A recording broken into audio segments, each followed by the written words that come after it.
बिस्मिल्लाहिर्रहमानिर्रहीम रब्बिश्रह ली सदरी वयस्सिर ली अमरी वहलुल उक़दतम मिन लिसानी यफ़क़हू क़ौली। जी डियर स्टूडेंट, अस्सलाम वालेकुम। This is Ghulam Mohammad, your physics teacher. तो स्टूडेंट, आज हम चैप्टर नंबर 3 के न्यूमेरिकल्स करने जा रहे हैं। तो इससे पहले हमने चैप्टर नंबर 3 के जो पहले 5 न्यूमेरिकल्स थे वो हमने सॉल्व कर लिए। तो स्टूडेंट, आज हम न्यूमेरिकल जो है 3.6 जो है उसको हम सॉल्व करेंगे। तो इसकी स्टेटमेंट देखते हैं। 3.6 में क्या कहते हैं? 6.5 multiply 10 power 3 kilogram bogies of goods train is moving with a velocity of 0.8 metre per second. हमारे पास एक गुड ट्रेन है जिसकी जो एक बोगी है उसका मैस जो है वो 6.5 मल्टीप्लाई 10 पावर 3 किलोग्राम है और वो 0.8 मीटर पर सेकेंड की वेलोसिटी से क्या कर रही है? मूव कर रही है। ठीक है, तो गिवन डाटा के अंदर साथ ही हम इसका डाटा लिखते जाते हैं स्टूडेंट। तो सबसे पहले जो फर्स्ट वन बोगी है इसका हम मैस m1 लिख लेते हैं स्टूडेंट। तो इसका मैस जो m1 है वो कितना है हमारे पास? 6.5 मल्टीप्लाई 10 की जो एक्सपोनेंट है 3 है किलोग्राम। ठीक है स्टूडेंट, तो आप इसको सिंपल ऐसे भी लिख सकते हैं 6.5 जो है उसके बाद 10 की पावर 3 है तो 30 लिख दें किलोग्राम। ठीक है स्टूडेंट, और इसी तरह से ये जो फर्स्ट बोगी है इसका जो वेलोसिटी है उसको हम v1 लिख देते हैं जो कि हमारे पास कितनी है? 0.8 मीटर पर सेकेंड। तो स्टूडेंट इसी तरह से आगे क्या कहते हैं? Another bogie of mass 9.2 multiply 10 की पावर 3 किलोग्राम है।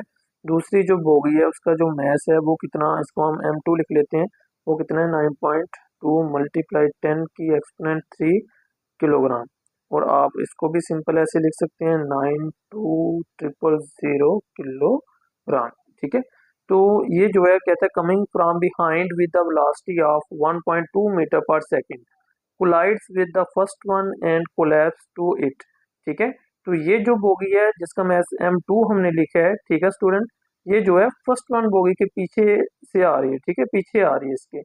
तो ये क्या करती है? इतनी वेलोसिटी के साथ आके इस वाली जो बोगी थी, ठीक है, फर्स्ट वन जो थी उसके साथ क्या करती है? कोलैप्स करती है, कोलाइड करती है, टकराती है और कोलैप्स कर देती है उसको। ठीक है, और उसके बाद क्या कहते हैं? First one and collapse to it find the common velocity of the two bogies after they become collapsed. और कहते हैं कि जब वो आपस में टकराती हैं और कोलैप्स करती हैं तो आपने उसकी जो कॉमन वेलोसिटी है स्टूडेंट वो आपने क्या करनी है? फाइंड आउट करनी है। तो इसकी जो वेलोसिटी थी इसको फर्स्ट वन हम जो लिख लेते हैं, इसकी मैस 2 की जो वेलोसिटी थी वो कितनी थी? इसको v2 लिखते हैं जो कि 1.2 मीटर पर सेकेंड है। और इनकी जो हमने फाइंड आउट करना है, टू फाइंड, हम इधर लिख लेते हैं, हमने जो फाइंड करना है, ठीक है, तो वो स्टूडेंट हमने जो फाइंड आउट करना है वो इनकी कॉमन जो वेलोसिटीज है जैसे कि जहाँ पे लिखे है। ठीक है, कॉमन इनकी जो वेलोसिटी है वो हमने क्या करनी है? फाइंड आउट करनी है।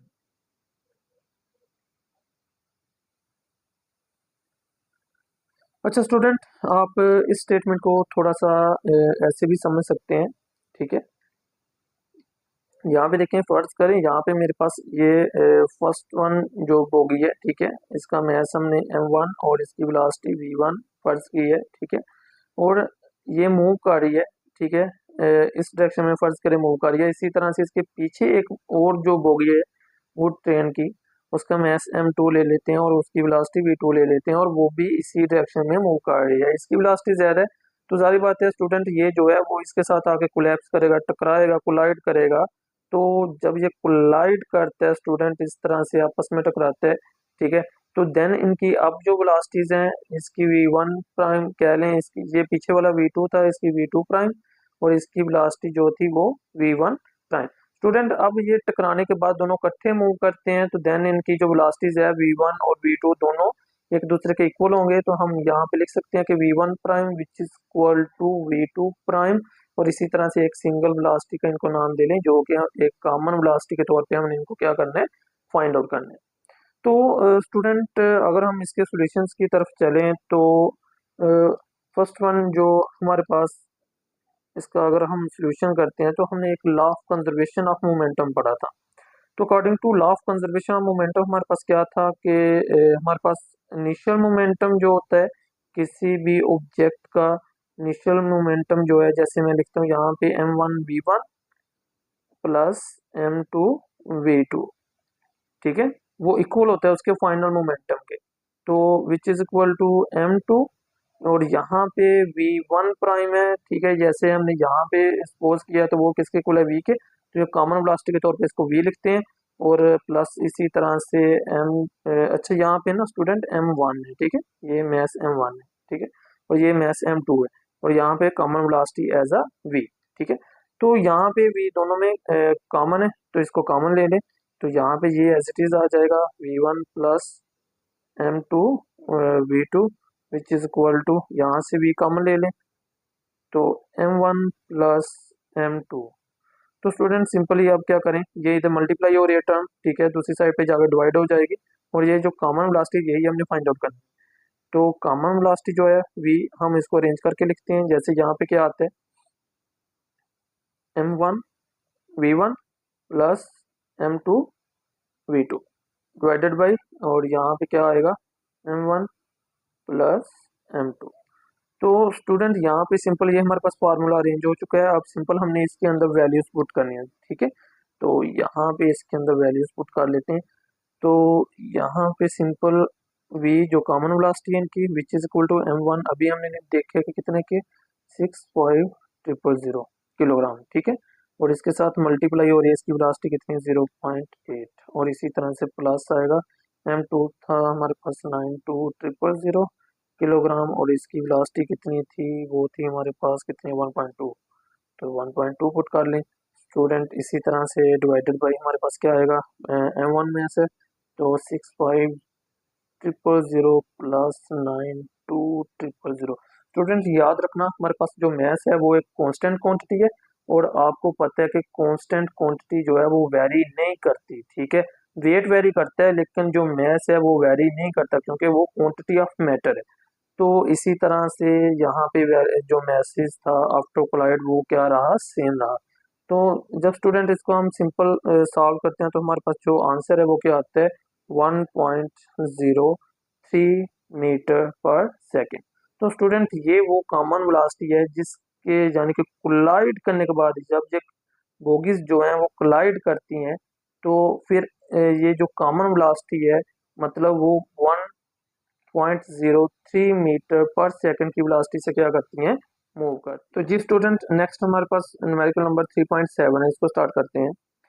अ cyclist weight 55 kilogram rides a bicycle of mass 5 kilogram, ठीक है, एक हमारे पास साइकिलिस्ट है जिसका मैस इतना है और साइकिल का मैस इतना है, वो राइड करते हैं उसके ऊपर, ठीक है, मूव करते हैं, he start from rest and applies the force of 90 newton for 8 second, और साइकिल को वो रेस्ट से स्टार्ट करते हैं, ठीक है, और उसके ऊपर 90 न्यूटन की फोर्स लगाता है, कितने टाइम के लिए, 8 सेकंड के लिए, फिर वो क्या करता है, वो जब इतनी फोर्स लगाता है इतने टाइम के लिए, जारी बात है उसकी फिर कोई ना कोई स्पीड आएगी, ठीक है, तो देन स्टूडेंट वो उसी स्पीड के साथ क्या करता है, कंटिन्यू, ठीक है, then he continue at a constant speed, तो वो उसी कांस्टेंट स्पीड के साथ मूव करता है कितने टाइम के लिए, 8 सेकंड के लिए, to calculate the total distance travelled by the cycle, तो साइकिलिस्ट ने टोटल डिस्टेंस कितना कवर किया पहले 8 सेकंड से लेके दूसरे 8 सेकंड के दौरान, उसने इस टोटल टाइम के दौरान, मतलब टोटल टाइम 16 सेकंड होते हैं, तो इस दौरान उसने टोटल डिस्टेंस कितना कवर किया वो हमने क्या करना है, फाइंड आउट करना है, तो स्टूडेंट अगर मैं इसका गिवन डाटा लिखता हूँ, तो सबसे पहले अगर मैं देखूं तो मेरे पास साइकिलिस्ट का जो मैस है वो कितना है, उसको m1 कह लें, वो सिंपल मेरे पास 55 किलोग्राम है, तो इसी तरह से जो साइकिल है उसका मैस m2 कह लें, वो मेरे पास कितना है, वो जी 5 किलोग्राम है, तो स्टूडेंट देखें जरा, फर्ज करें यहाँ से साइकिलिस्ट ने स्टार्ट किया, तो इसने फोर्स लगाई जी 90 न्यूटन की, और टाइम था इसके पास 8 सेकेंड, ठीक है, तो 8 सेकंड के लिए उसने जो फोर्स लगाई उस दौरान उसकी स्पीड जो थी वो इंक्रीज हो रही थी, सारी बात है, ठीक है, तो इनिशियल वेलोसिटी तो उसकी स्टूडेंट 0 थी, ठीक है, अब यहाँ से यहाँ तक मूव कर है, तो मतलब यहाँ से यहाँ तक जो उसका डिस्टेंस होगा वो s1 होगा, और यहाँ से फिर आगे वो 8 सेकंड के लिए इसी कांस्टेंट स्पीड के साथ मूव करता है, और यहाँ तक क्या होगा s2 होगा, ठीक है। तो अगर हम S1 और S2 को फाइंड आउट करते हैं तो मतलब हम इसको प्लस करके टोटल डिस्टेंस जो है मतलब S which is equal to S1 plus S2 हम फाइंड आउट कर सकते हैं। लेकिन स्टूडेंट यहाँ पे समझने वाली बात ये है कि मैसेज के बारे में हम बात कर रहे थे कि साइकिलिस्ट जो है, साइकिलिस्ट वो साइकिल के ऊपर बैठा हुआ है, तो मतलब दोनों का मैस जो है वो कंबाइन होगा, ठीक है। तो फिर मैं यहाँ पे अगर मैं टोटल मैस उसका लिखता हूँ, total mess cyclist with cycle, ठीक है, तो वो मेरे पास कितना आता है M1 प्लस M2, ठीक है। तो मेरे पास टोटल मैस उसको मैं M से डिनोट कर लेता हूँ, विच इज इक्वल टू मेरे पास कितना आएगा 55 प्लस 5, ठीक है। तो मेरे पास कितना आएगा 60 किलोग्राम। तो स्टूडेंट इसी तरह से नेक्स्ट हमारे पास क्या कहते हैं कि वो रेस्ट से स्टार्ट करते हैं, तो इनिशियल वेलोसिटी स्टूडेंट सिंपली आपको पता है कि रेस्ट से स्टार्ट करते हैं तो इनिशियल वेलोसिटी 0। इसी तरह से कहता है कि वो इस दौरान जो फोर्स लगाता है 90 न्यूटन्स की, और कितने टाइम के लिए मूव करता है, और मूव करता है वो 8 सेकेंड्स के लिए। स्टूडेंट उसके बाद कहता है कि देन वो 8 सेकेंड के बाद उसकी जो स्पीड आती है इतनी फोर्स लगाने के बाद, वो फिर टाइम जो है कितने टाइम के लिए आगे मूव करता है, इसको T2 का नाम दे रहे हैं 8 सेकंड के लिए। फिर वो जो स्पीड आती है ना इतनी फोर्स लगाने के बाद, उसी कांस्टेंट स्पीड के साथ वो मूव करते हैं। तो स्टूडेंट आपने जो फाइंड आउट करना है, टू फाइंड जो है वो हमने क्या करना है, हमारे पास जो टोटल डिस्टेंस है वो हमने क्या करना है, उसको एस का नाम दे लें, ठीक है। तो वो हमने फाइंड आउट करना है, जैसे मैंने आपको यहाँ पे पहले मैं इसको बता चुका हूँ कि ये हम कैसे फाइंड आउट कर सकते हैं। तो स्टूडेंट इसके सिंपल अगर हम सॉल्यूशंस की तरफ चलते हैं, ठीक है, इसको हम सॉल्व करते हैं।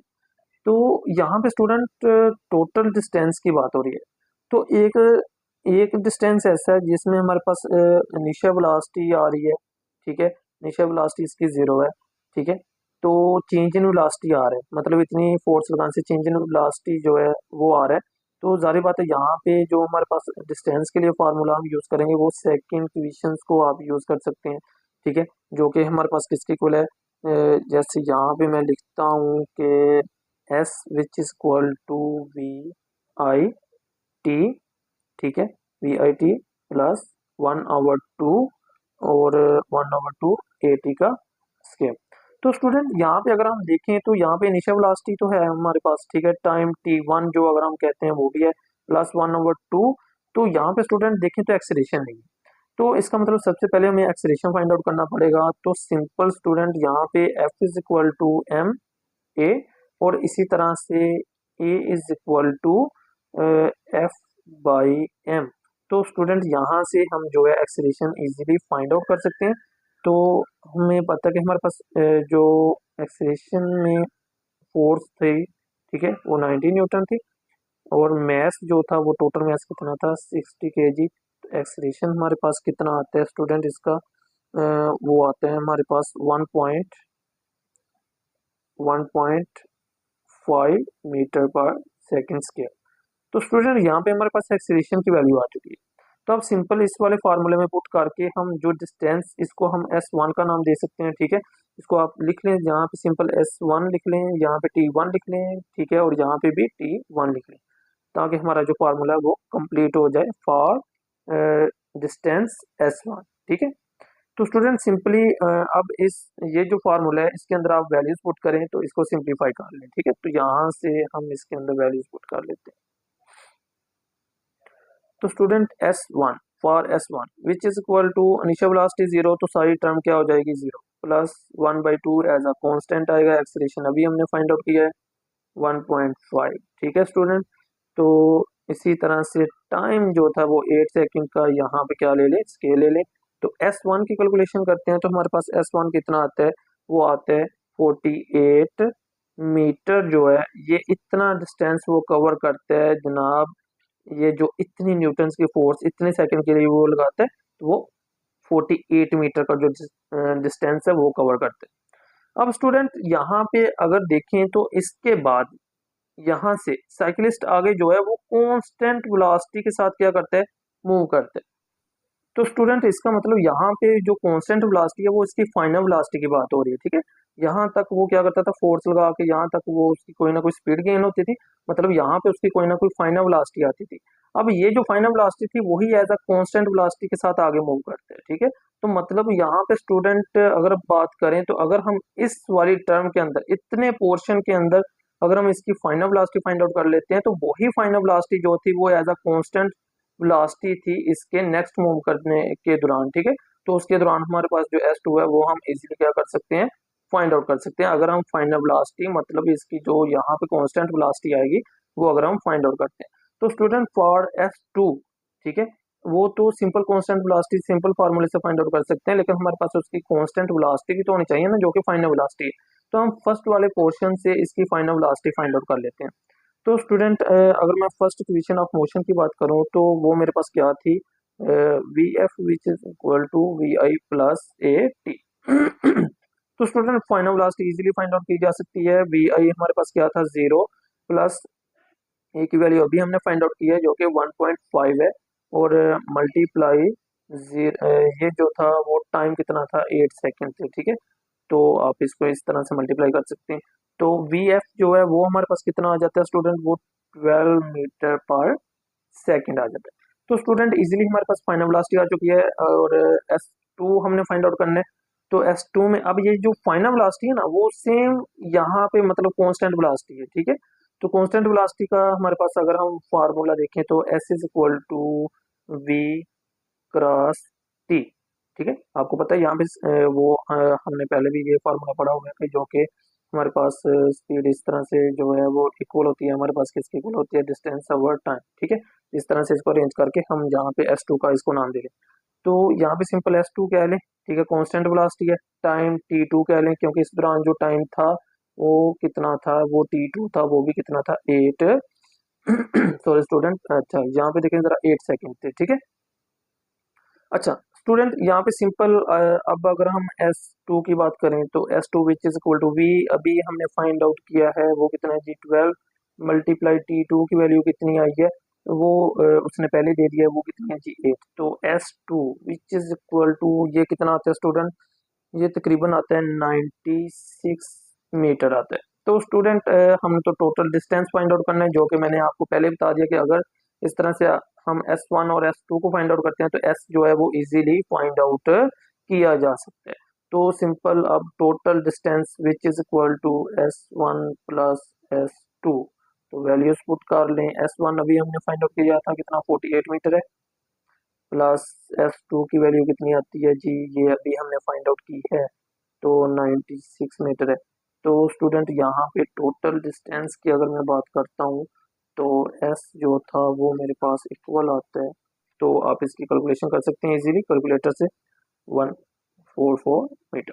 तो स्टूडेंट ये टोटल डिस्टेंस था जो कि साइकिलिस्ट जो होता है वो कवर करता है जी स्टूडेंट। तो नेक्स्ट हमारे पास 3.8 जो न्यूमेरिकल है इसको हम सॉल्व करते हैं। तो स्टेटमेंट में क्या कहता है जी, A ball of mass 0.4 kilogram is dropped on the floor from a height of 1.8 meter. एक बॉल है, ठीक है, जिसका मैस इतना है, और उसको जो ना एक फ्लोर के ऊपर गिराया गया है, और कितनी हाइट से गिराया गया, 1.8 मीटर की हाइट से गिराया गया। The ball rebounds straight upward to a height of 0.8 metre, और बॉल जो है वो रिबॉन्ड्स होके ऊपर की तरफ जब मूव करती है वो कितनी हाइट गेन करती है, 0.8 metre. What is the magnitude and direction of the impulse applied to the ball by the flow?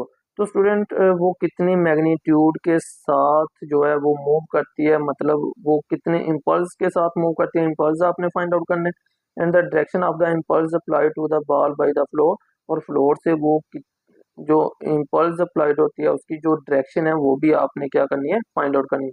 मतलब फर्स्ट वन में अगर हम देखें तो उसकी हमने डायरेक्शन फाइंड आउट करनी है, ठीक है, इम्पल्स की, और impulse apply to the ball जो है वो कितनी इम्पल्स उसके ऊपर क्रिएट होती है वो भी हमने क्या करनी है, फाइंड आउट करनी है।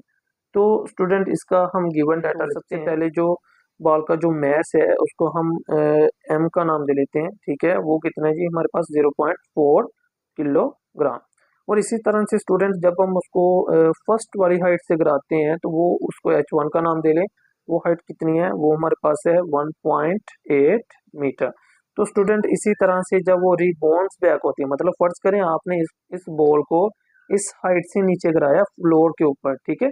अब ये जो बॉल है इसकी हाइट यहाँ से लेके यहाँ तक जो है वो h1 है फर्ज करें, और जब ये यहाँ से टकराने के बाद रीबाउंस होती है तो फर्ज करें इसने ये वाली हाइट गेन की है, ठीक है। तो इसको आप h2 का नाम दे लें। तो इसकी जो h2 हाइट है उसने हमें दे दिया वो कितनी है जी, 0.8 मीटर है।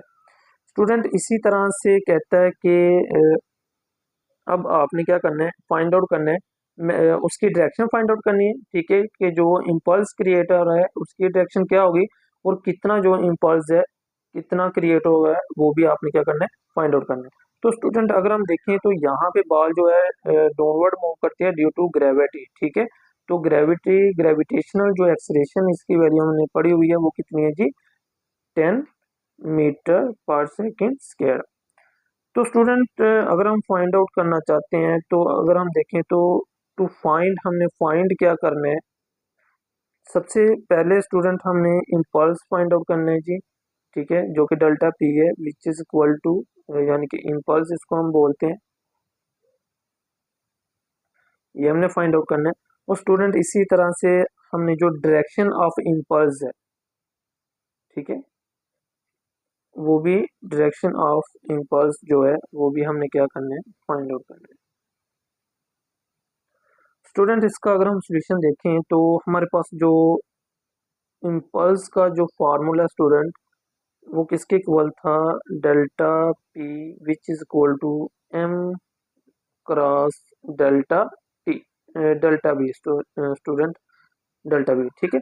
तो स्टूडेंट यहाँ पे अगर हम देखें तो हमारे पास डेल्टा वी जो है वो किसके इक्वल है, वो इक्वल है we F minus V I.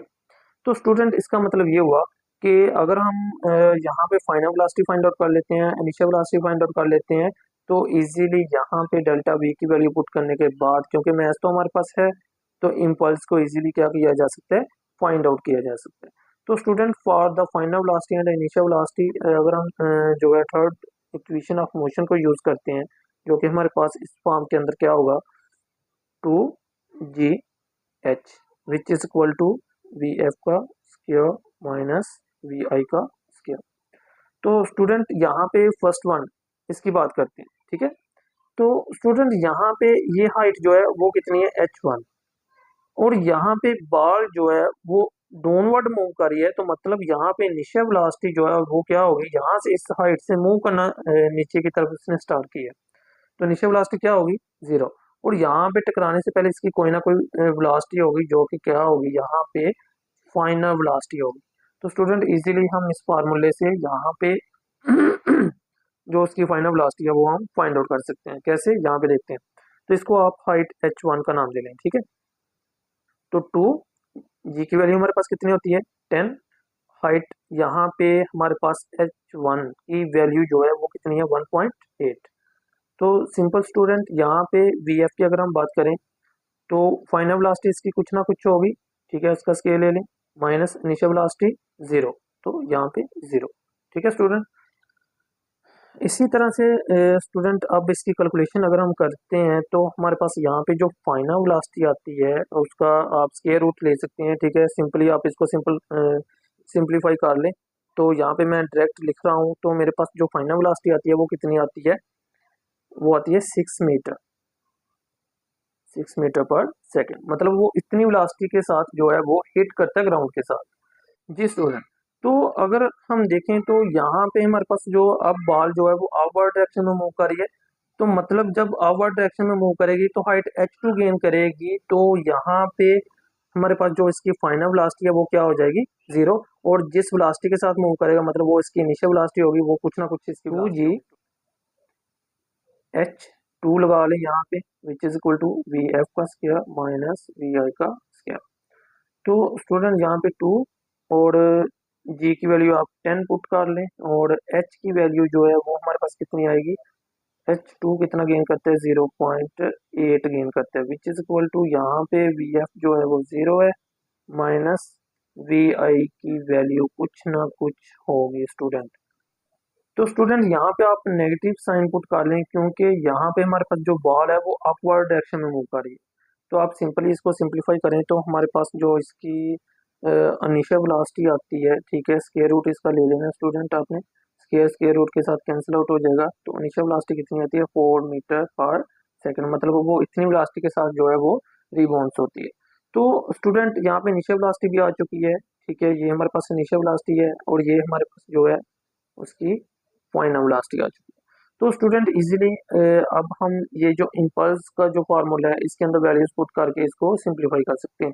तो सबसे पहले हम change in velocity delta V की वैल्यू पुट करते हैं, V F minus V I, तो delta V which is equal to, यहाँ पे स्टूडेंट वी एफ की वैल्यू कितनी आई थी, वो थी 6 माइनस, और यहाँ पे स्टूडेंट अब हम 4 पुट करते हैं, लेकिन यहाँ पे नेगेटिव साइन लगाते हैं, क्यों लगाते हैं, क्योंकि अब इसकी डायरेक्शन जो थी वो अपवर्ड थी, मतलब अब अपोजिट डायरेक्शन थी, पहले डाउनवर्ड थी अब अपवर्ड थी, इस वजह से यहाँ पे नेगेटिव साइन जो है वो अपोजिट डायरेक्शन को क्या करेगा, शो करेगा।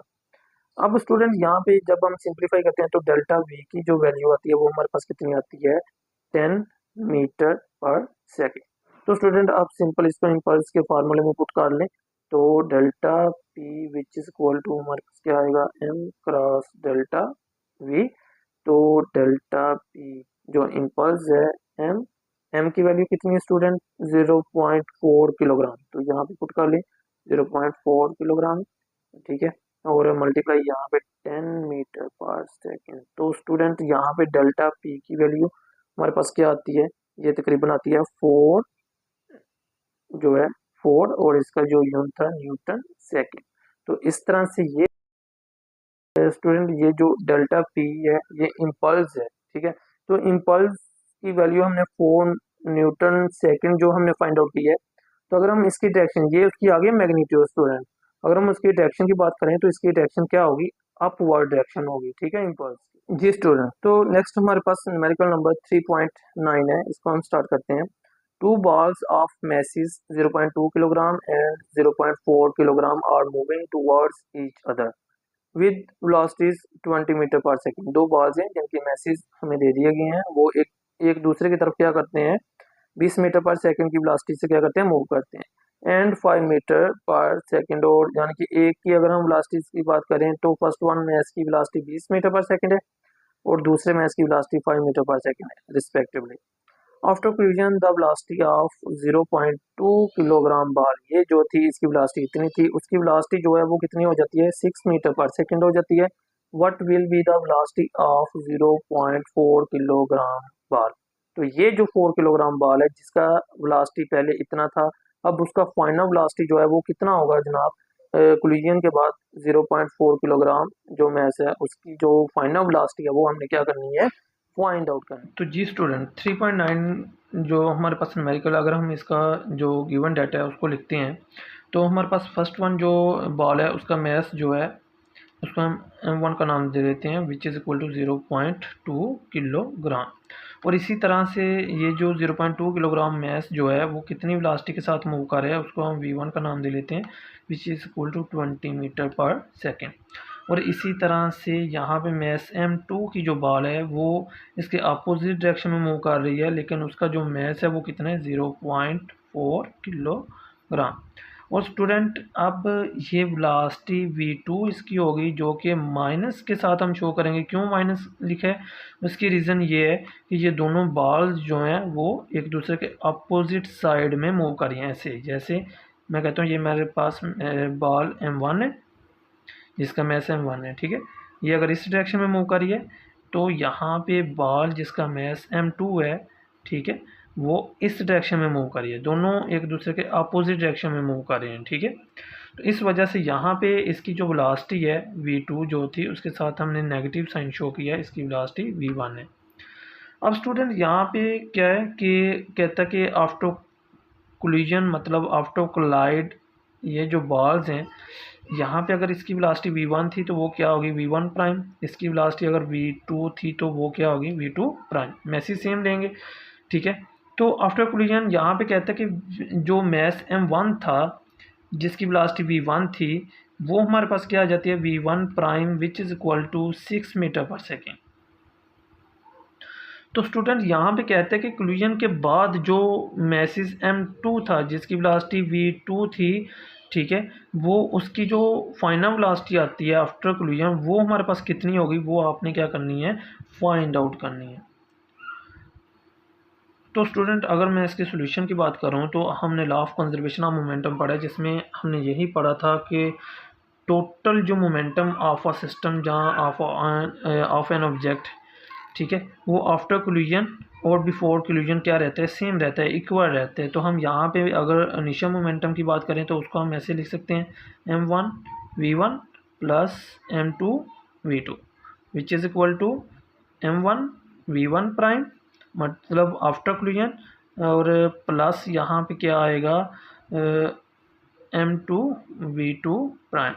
तो स्टूडेंट हमने v2 प्राइम फाइंड आउट करना है, तो ये इधर प्लस के दूसरी साइड पे जाके क्या हो जाएगी, ये टर्म माइनस की हो जाएगी।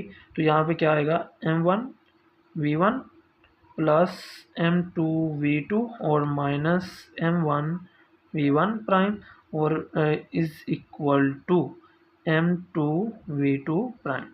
तो स्टूडेंट अब यहाँ पे V2 को मैं अरेंज करने के लिए अरेंज करके लिखता हूँ। यहाँ पे M2 है, ये इधर मल्टीप्लाई हो रहा है, दूसरी साइड पे जाकर डिवाइड हो जाएगा। तो V2 प्राइम जो था वो इक्वल आएगा हमारे पास M1 V1 plus M2 V2 और माइनस M1 V1 प्राइम और डिवाइडेड बाई हमारे पास क्या आएगा M2। अब स्टूडेंट ये हमारे पास फार्मूला अरेंज हो चुका है। अब सिंपल इसके अंदर वैल्यूज़ पुट करनी है, तो हमारे पास किसकी वेलोसिटी आ जाएगी, V2 जो M2 में है उसकी जो फाइनल वेलोसिटी V2 है आफ्टर कोलिजन वो आ जाएगी, ठीक है। तो यहाँ पे उसके लिए हम वैल्यूज़ पुट कर लेते हैं। तो V2 prime which is equal to M1 की वैल्यू, ठीक है, वो हमारे पास यहाँ पे लिखी हुई है, ठीक है, वो हम पुट कर लेते हैं जो कि हमारे पास 0.2 है, ठीक है। और इसकी जो वेलोसिटी है वो कितनी थी, 20 थी, प्लस M2 था 0.4, ठीक है। इसकी वेलोसिटी कितनी थी यहाँ पे -5, ठीक है, -5, ठीक है। और माइनस यहाँ पे आ गया तो M1 में जो था वो कितना था 0.2, ठीक है। और उसकी जो आफ्टर कोलिजन वेलोसिटी थी वो कितनी थी 6 मीटर थी, ठीक है, डिवाइडेड बाई यहाँ पे मेरे पास मैस M2 कितना था, उसकी वैल्यू थी 0.4 किलोग्राम। तो V2 जो फाइनल हमारे पास आता है स्टूडेंट वो कितना आता है 2 मीटर पर सेकेंड। तो स्टूडेंट ये वो फाइनल वेलोसिटी है, ठीक है। जब ये दोनों बाल आपस में कोलाइड करते हैं तो V1 प्राइम जो था वो तो 6 मीटर पर सेकंड की वेलोसिटी से मूव करता था, तो V2 जो है वो कितनी वेलोसिटी के साथ मूव करेगा, वो 2 मीटर पर सेकंड की वेलोसिटी से क्या करेगा, मूव करेगा आफ्टर कोलिजन। तो जिस स्टूडेंट यहाँ तक हमारे पास थे न्यूमेरिकल्स चैप्टर नंबर 3 के, तो आई होप आपको समझ आई होगी। तो स्टूडेंट वीडियो को लाइक कीजिएगा, शेयर कीजिएगा। बहुत बहुत शुक्रिया। अल्लाह हाफ़िज़।